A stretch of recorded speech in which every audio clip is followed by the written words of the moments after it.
Good morning, children. Welcome to chapter 4, Landforms, Andhra Pradesh, part 3. In previous two videos, we discussed about landforms and about Andhra Pradesh. In this video, you are going to learn about landforms of Andhra Pradesh. In that first one, mountains are hills. Mountains are hills. In Andhra Pradesh, most of the high elevated areas are in the form of hill ranges. Here and there, these hill ranges are associated with mountains having a height of more than 900 meters. The rivers Godavari and Krishna divides the hills of Andhra Pradesh as northern and southern parts. In Andhra Pradesh, most high elevated areas are in the form of hill ranges. That means hill ranges means so many hills will be there in one place like that, just like a road, that is called as hill ranges. Here and there, these hill ranges are associated with mountains also. What is the height of those? More than 900 meters. And the rivers Godavari and Krishna, we discussed in previous video about, I showed that Godavari and Krishna rivers also, those two rivers are flowing in our Andhra Pradesh, and these two rivers divides the hills of Andhra Pradesh as northern and southern parts. See, this is the physical map of Andhra Pradesh. In this map, we can see landforms of Andhra Pradesh. What are the landforms of Andhra Pradesh? Hills and mountains, plateaus and plains. Hills or mountains can be shown in dark color like this, brown color, and plateaus light yellow color like this, and plain green color. Then you can see this map. You can identify in which place what the landforms or physical features are there. You can easily find out. And here see rivers are there. These are Krishna and Godavari rivers are there. This is Godavari and this is Krishna. These rivers also flow through our state, and these only divide the hills into northern and southern parts.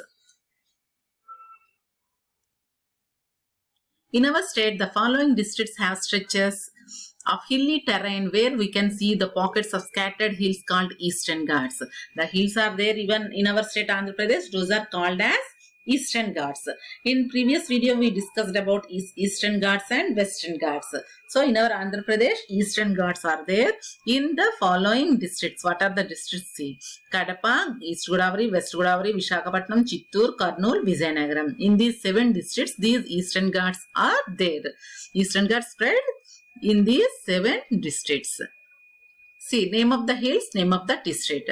All of you should know the name of the hills and the hills where in which district they located also you should know. That's why once 2 times 3 times like this you learn. And if you in your book also once you note down these, if you have textbook then you can read, no problem. If you don't have textbook, you note down these, then you can learn the name of the hills and the districts. Yarada and Anantagiri hills in Visakhapatnam, Basin hills and Papikondalu in East and West Godavari, Mogalrajapuram, Kondapalli hills in Krishna district, Bermukonda, Nagarjunakonda and Kottappaga in Guntur district, Velikondalu in YPSR Nellore, Nallamalla and Erramalla Kurnool, Velikondalu and Palakondalu in Kadapa district, Seshachalam and Horsley hills in Chittoor, and Penukonda and Madagasira hills in Anantapur district. That means these the hills are located in these districts. In Seshachalam means in this Seshachalam hills only our Tirupati temple is there. This is located in Chittoor district in Seshachalam hills. The northern portion of hill ranges of Andhra Pradesh represent more height and mountain structure with average height of 1200 meters. Northern portion of hill ranges of Andhra Pradesh towards north direction of Andhra Pradesh. The hills represent more height and mountain structures with what is the average height? 1200 meters. Armakonda, Jindagada in Arku Valley is the highest peak in our state with 1690 meters. See in this world, which is the highest peak? Mount Everest. What is the height of Mount Everest? 8,848 meters. Like this, in our state Andhra Pradesh, Armakonda is the highest peak. What is the height of that Armakonda? 1600 90 meters, where it is located in Aruku Valley of Vishakhapatnam district. And Lambasingi or Lambasingi, the interior tribal hamlet in Chintapalli Mandal of Vishakhapatnam agency, has recorded single digit temperature in the winter. It is also known as Kashmir of Andhra Pradesh. Lambasingi, it is a interior tribal hamlet. Hamlet means very small village, very small village, that is called as smaller than the village. That means a group of tribal people live, that is called as hamlet. There, the name of the place is Lambasingi. It is in the Chintapalli Mandal of Vishakhapatnam agency. There, how much temperature recorded, in single digit. Single digit means 9, 8, 7, 6, 5, 4, 3, 2, 1, like that. That means that much low temperatures recorded in winter season. That's why it is also known as Kashmir of Andhra Pradesh. Very low temperatures will be there, and it is a tourist attraction in our Vishakhapatnam district. And there, the place in the winter, if we go there, the Lambasingi is a very naturally beautiful screens will be there, sceneries will be there. It is very good. I think so many of you went there and you enjoyed there. If anybody didn't go, now you, after this corona, this pandemic situation, after that you can go. It is very nice place. I also went one time. It is very good to see the sceneries all. It is a hill station like that. Now Podu. Moving to Podu. Podu is an ancient tribal agricultural practice in the hilly regions. It is also called shifting or jamming cultivation. In this method, the people clear a patch of forest land and use it to grow crops for a few years, and later shift it to some other place due to decrease in soil fertility. They cultivate jowar, maize, etc. in this method, but now it is not in practice. Podu. You studied in 5th standard. This is an agricultural practice in hilly regions. There, what they will do, first of all, they will clear one patch of forest land. That means in forest land, there so many trees, bushes, all will be there. They'll clear the patch of land. That means some piece of land they'll clear, and then they'll start growing crops there. Some years they will do, some 2 or 3 years like that. When the soil lost its fertility, then they will move to another place. There they will clear the place, and there they will grow the crops. Then before leaving that place, they will plant some plants or trees. Then they will move to another patch of forest land. This practice is called as Podu.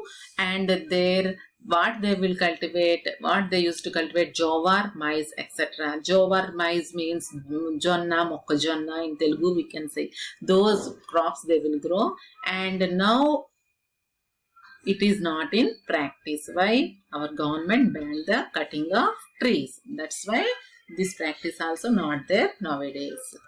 And the huts and hilly areas are having large areas of backyards. In that hilly areas, some people live. I said small villages, hamlets will be there. There, some huts, in the huts only they live. And those people, while constructing their huts, backside of their huts, some backyards, that means some open place will be there.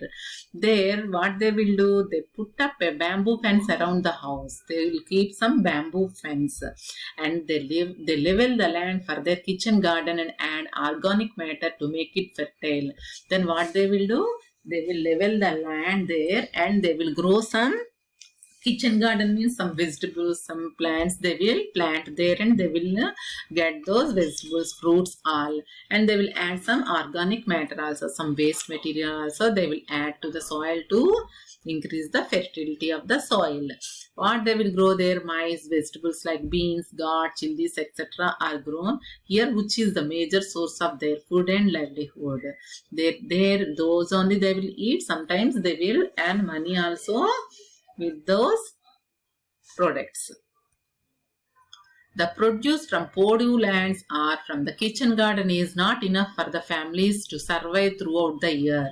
Throughout the year, from these Podu lands, what they are getting, and from the kitchen garden, what they are getting, that is not sufficient.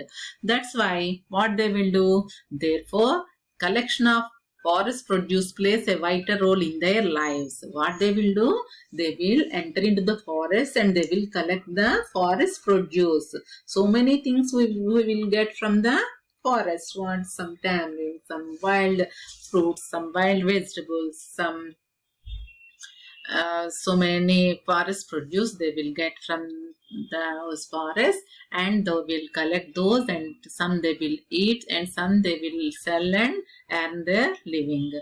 They are no, that means see some honey also we can get from forests only, honey. And so many forest produce are there. Tamarind is there, some edible plants, edible roots are there, that carrot, beetroot, like that, so many. Those all they will collect and they will sell and they will earn their living. Once if you go to Aruku, then you can see so many forest produce they will sell in the sides of the roads. Those all they will sell and they will earn their living. And there are no rivers or wells in this area. It is very difficult to dig wells in the rocky hills. Okay, in these hilly regions, no rivers and wells are there. Then how they can dig wells? It is very difficult only in the hilly regions because of the rocks are there on the hills. That's why it is very difficult for them to dig. Then how they will get the water? They fetch water from natural springs or small streams of downhills. Some government was providing facilities for the people living in hills. That means what? They fetch water from natural springs. Natural springs means during the rainy season, from that up to down, from the hills, so much water will flow. Those are only called as natural springs or small streams. All the water will be collected in some place. That is only called as natural springs. That only those people will use that water. Government was providing facilities for the people living in hills also. Government also giving some facilities to them. And Aruku coffee is world famous now. The Visakhapatnam Aruku Valley is there. In that hilly regions, they will grow the coffee plants, all coffee plantation, tea plantations, all are there. Then in the world, Aruku coffee has world famous. Aruku coffee is world famous now. See, this is called as spring, natural spring. That means, and from that up areas, all that water will be collected here. This is only called as natural spring, and from here only they will fetch the water and they will use. I think all of you understand the lesson. Now for a small assignment to you before going to that about plateaus and plains in our Andhra Pradesh, we are going to learn in next video. Okay children, now assignment. Dash is the highest peak in our state Andhra Pradesh. The rivers Dash and Dash divides the hills of Andhra Pradesh at northern and southern parts. Lambasingi is also known as Dash. Aruku Valley is in Dash district. Papikondalu are in Dash districts. These all you have to answer. Okay children, thank you.